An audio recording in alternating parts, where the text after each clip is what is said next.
Have you ever pondered the mysteries of the future, specifically the end of times as prophesied in the Book of Revelations? It's a thought that sparks both curiosity and a hint of fear, isn't it? The concept of the end times can be as fascinating as it is daunting. In this exploration, we'll draw connections between the prophetic verses of Revelations and the happenings of our world today.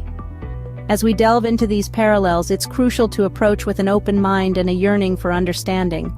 The Book of Revelations, the last book in the New Testament, is filled with prophetic visions of the end times.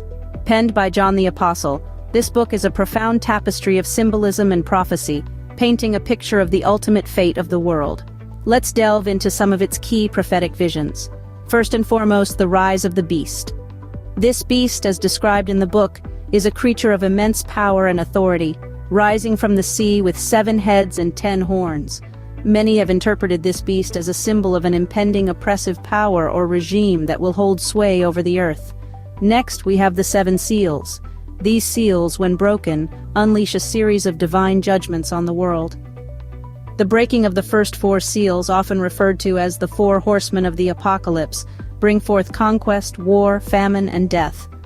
The subsequent seals trigger cataclysmic events, such as a great earthquake and the darkening of the sun and moon.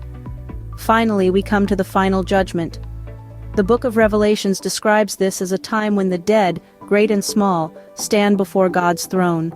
Books are opened, and the dead are judged according to what they have done, as recorded in these books. This final reckoning, as per the prophecy, signifies the ultimate separation of the righteous from the wicked. Yet it's crucial to remember that the Book of Revelations, while filled with vivid and dramatic imagery, is more than a chronicle of doom and destruction. It's a testament to the final triumph of good over evil, a beacon of hope that after the trials and tribulations, a new heaven and a new earth will emerge. These visions, while mysterious and often terrifying, provide a roadmap of what to expect in the end of times. They offer a glimpse into the future, a future that, according to the Book of Revelations, is filled with both challenges and the promise of ultimate redemption. Now let's draw the lines between the prophecies of Revelations and our current world events. In the Book of Revelations, John the Apostle speaks about the rise of the beast, a powerful entity causing global conflict. Today we witness an uptick in international tension and political unrest. All around us, nations are at odds, groups are polarized, and peace seems elusive. This might feel eerily similar to the prophecy, but before we jump to conclusions, let's remember that conflicts have been a part of human history since the dawn of civilization. The Book of Revelations also mentions the breaking of the 7 seals, each leading to a new disaster. In our times, we see an alarming increase in natural disasters. Wildfires, hurricanes, and earthquakes are happening more frequently and with greater intensity.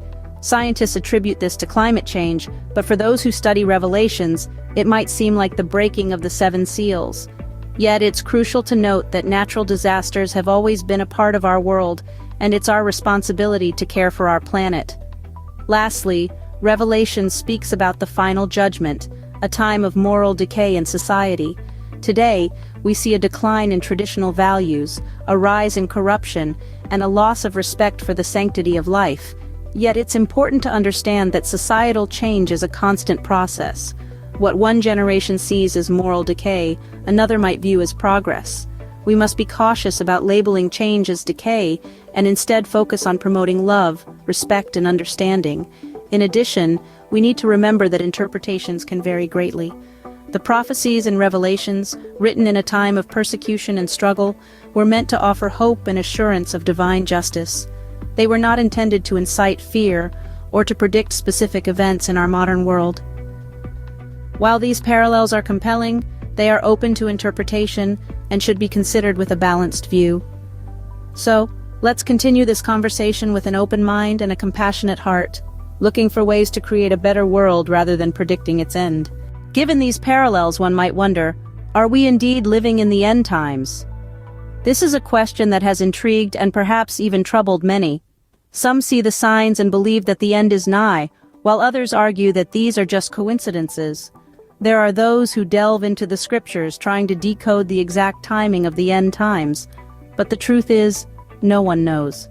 Not a single soul on this earth can predict with certainty when or how the end times will unfold. This mystery is a reminder of our human limitations, a call to humility in the face of the divine. So how then should we prepare for the future, uncertain as it may be? Do we live in fear, anxiously awaiting the end? No. Instead, let us focus on the values that truly matter. Let's live lives of kindness and compassion, of integrity and honesty. Let's strive to make a positive difference in the world, to leave it a little better than we found it. After all, isn't that the essence of a good life? To love, to serve, to contribute. As we navigate through these uncertain times, let's remember the wise words of a certain leader who once said, "We will make America great again." And indeed, we can make our world great again by living lives of love and service. In the end, the most important preparation for the end times or any times is to live a life of love and service to others. As we conclude this exploration, remember that the Book of Revelations is not a source of fear, but a call to live with purpose and love. It paints a picture of a time that may seem familiar to us today, with its tumultuous events and uncertain future. But it also reminds us of the power of faith, of staying steadfast in the face of adversity. In our journey through the Book of Revelations, we've seen how its prophetic visions echo in our contemporary world. From the shifting political landscape to the growing environmental concerns, the parallels are indeed striking. Yet it's essential to remember that these are not signs to fear but prompts to act, to live with greater purpose, love, and service. Whether or not we're living in the end times, let's strive to make our time count by spreading love, compassion, and understanding in our world.